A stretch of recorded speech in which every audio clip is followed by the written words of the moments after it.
Buenos días, hermanos. Vamos a iniciar en el nombre de nuestro Señor nuestra lección número 41 de la escuela dominical, continuando con la epístola del apóstol San Pablo a los colosenses. En esta ocasión lo vamos a hacer en el pasaje bíblico que se encuentra en Colosenses 4, versículos 2 al 6.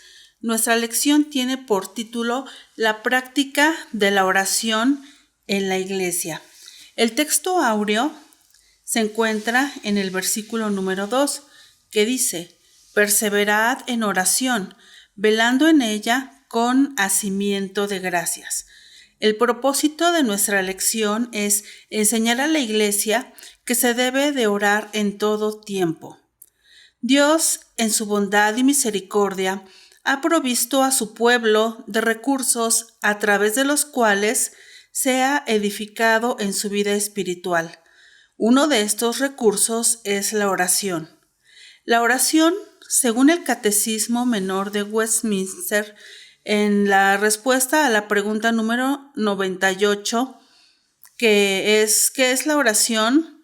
La respuesta que se nos da es un acto por el cual manifestamos a Dios, en nombre de Cristo, nuestros deseos de obtener aquello que sea conforme a su santa voluntad, confesando al mismo tiempo nuestros pecados y reconociendo con gratitud sus beneficios. El orar, hermanos, es un deber de todo cristiano, pero más que un deber, es un verdadero privilegio para un fiel hijo de Dios. Vamos a iniciar, hermanos, con el versículo número 2 en su primera parte, que dice: perseverad en oración.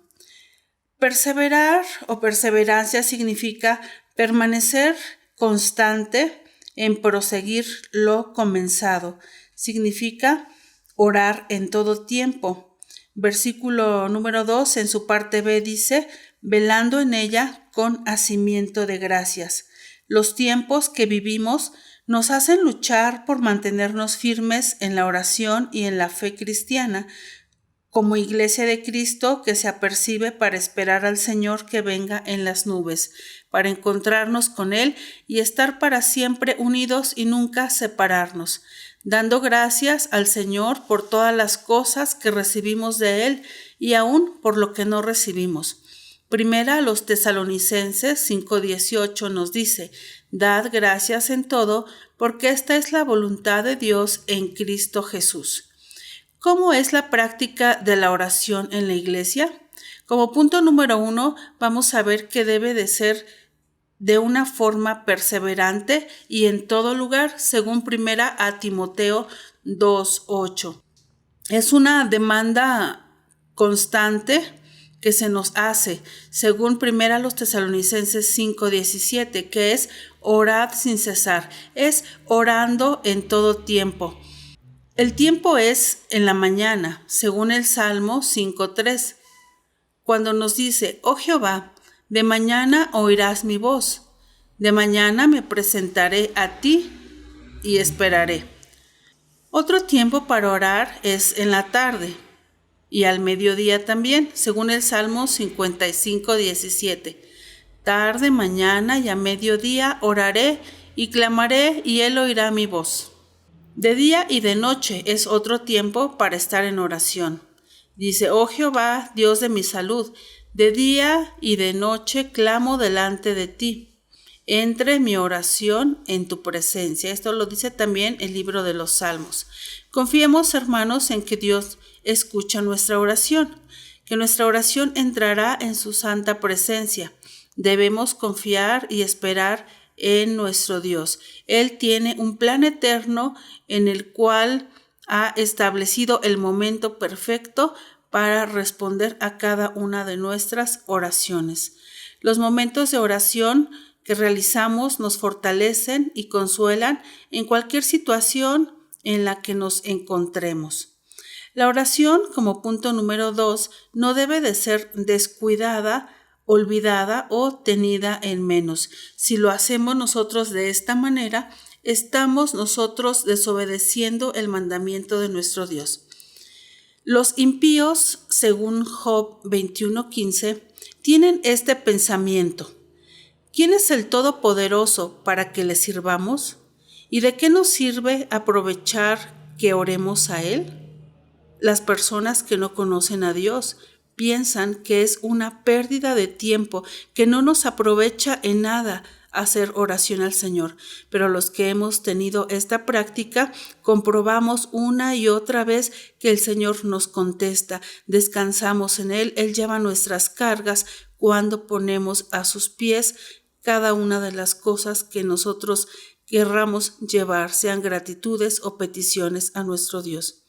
Las personas malas, según el Salmo 10:4, también se olvidan de la oración y no le buscan. Dice este versículo: el malo, por la altivez de su rostro, no busca a Dios. No hay Dios en todos sus pensamientos. No seamos, hermanos, como el hombre malo o como el hombre impío que piensa: ¿de qué aprovechará que hagamos oración? Pero también, hermanos, hay otro grupo de personas que descuidan la oración. Podemos ver nosotros esto en la palabra del Señor cuando dice: y no me invocaste a mí, oh Jacob, antes de mí te cansaste, oh Israel. No debemos, hermanos, de desmayar en esta hermosa práctica.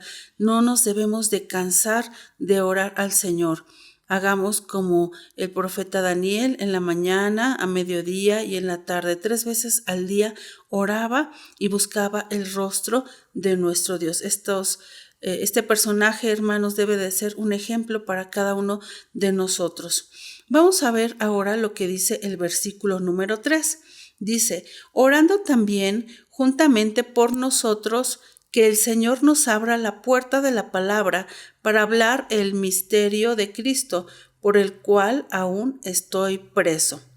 El apóstol San Pablo pide a los hermanos que están en Colosas que oren por él y por Timoteo, ya que el apóstol San Pablo, recordemos, se encontraba preso en Roma y desde ahí escribe esta carta a los hermanos. Él está preso por anunciar el Evangelio de nuestro Señor Jesucristo. Esta petición, hermanos, de oración incluye a todos los predicadores de la bendita palabra de nuestro Dios. La iglesia debe orar siempre por los siervos de Dios para que sean vencedores de todos aquellos peligros, de tentaciones y diversos problemas que ellos enfrentan en el ministerio. Esta práctica de la oración por nuestros hermanos debe de ser una prioridad en nuestras oraciones en las iglesias y congregaciones. Debemos de rogar a nuestro Dios para que ellos no tengan oposición al hablar de su santa y bendita palabra y lo hagan siempre sin impedimento alguno, que tengan salud y que nada les estorbe en el cumplimiento de sus deberes ministeriales, para que Dios los use día con día para el crecimiento de la bendita obra de nuestro Dios. Continuamos, hermanos, diciendo también que el Señor nos abra la puerta de la palabra. El apóstol San Pablo no pide que sea librado de la cárcel.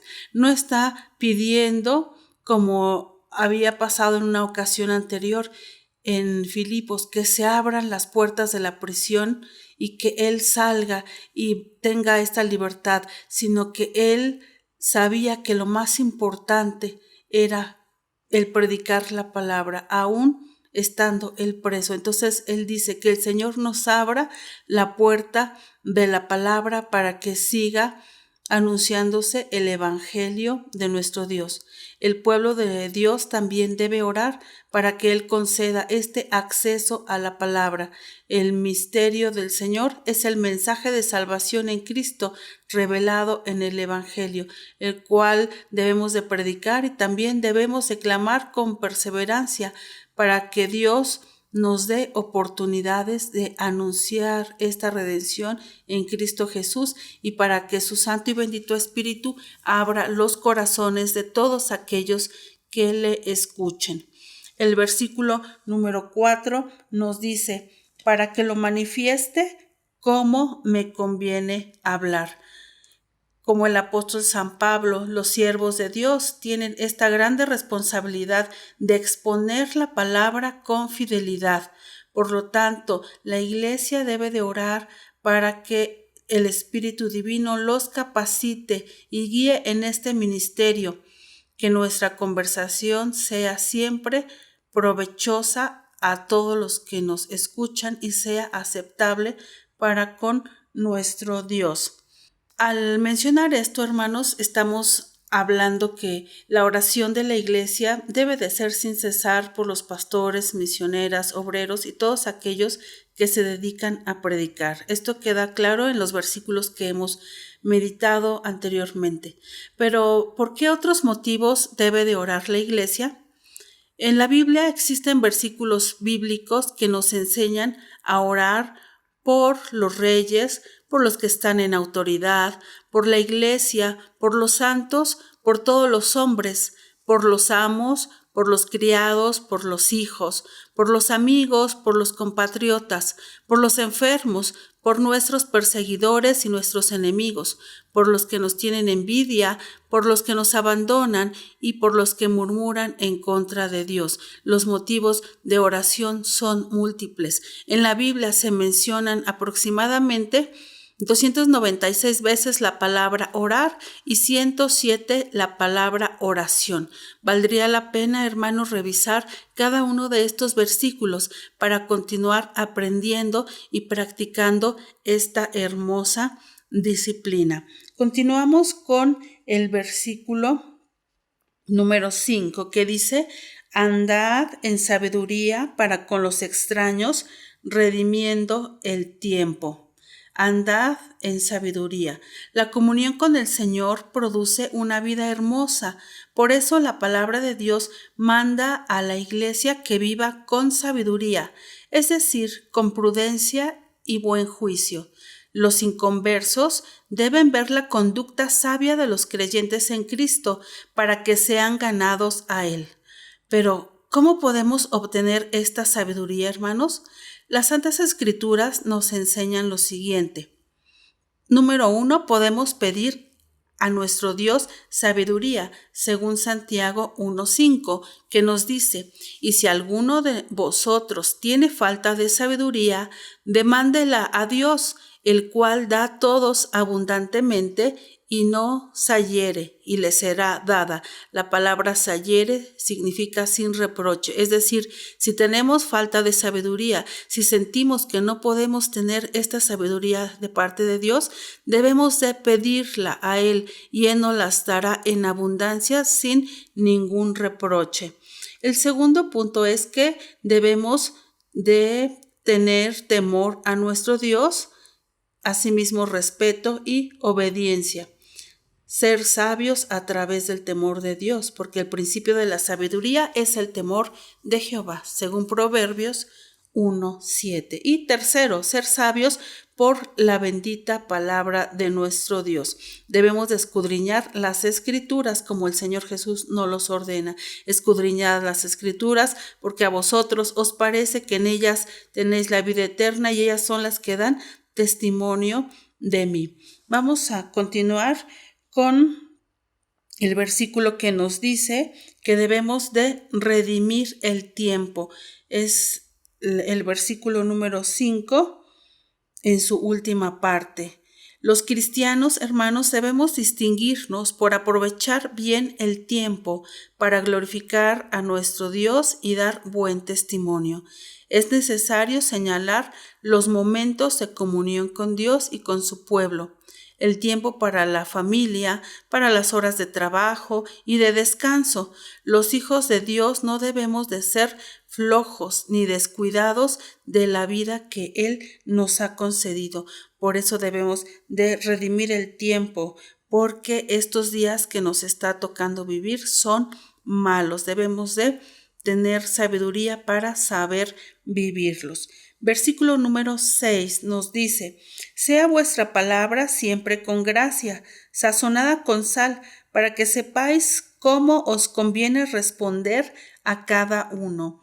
Nosotros debemos de tener este buen testimonio con nuestra conversación. La plática de los creyentes en Cristo con otros hermanos y con inconversos debe de ser con gracia y sazonada con sal, es decir, agradable. Los cristianos podemos dirigir el diálogo para hablar del Señor, del Evangelio y de las Escrituras, de manera que nuestra conversación siempre sea provechosa a todos y aceptable para con Dios. Concluimos así, hermanos, con este estudio que nos ha traído esta lección número 41, la práctica de la oración en la iglesia. Y podemos concluir diciendo que la oración del justo, obrando eficazmente, puede mucho, como lo dice Santiago 5:16, por lo cual, hermanos, debemos de orar sin cesar y esperar con fe las grandes obras de nuestro Dios Todopoderoso al contestar cada una de nuestras oraciones. Y la oración, hermanos, es una práctica que podemos hacer en las iglesias, pero también es una práctica individual. Cada hijo de Dios tiene este deber, este hermoso privilegio de dirigirse a nuestro Dios con fe y presentarle cada una de sus gratitudes, de sus pensamientos, de sus necesidades. Y el Señor escucha la oración que se realiza con fe y contestando siempre de acuerdo a su bendita voluntad. Descansemos, hermanos, en la voluntad del Señor, sigamos orando y no desmayemos. Oremos sin cesar. Que el Señor nos bendiga. Amén.